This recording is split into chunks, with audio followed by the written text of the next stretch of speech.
daming basura. Naman po yung Francia Street. Lahat yan lubog.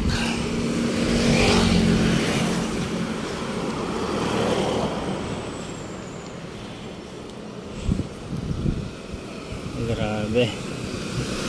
Ito po yung resulta ng baha dito sa Francia.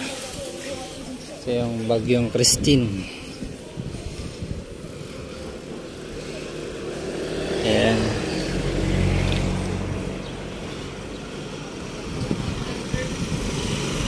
Signal number 1 pa lang po yun, yung dito sa Bicol.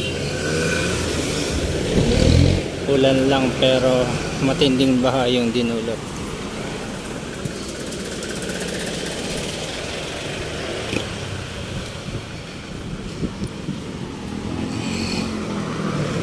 Hindi pa rin tapos maglinis lahat ng may mga business dito sa syudad.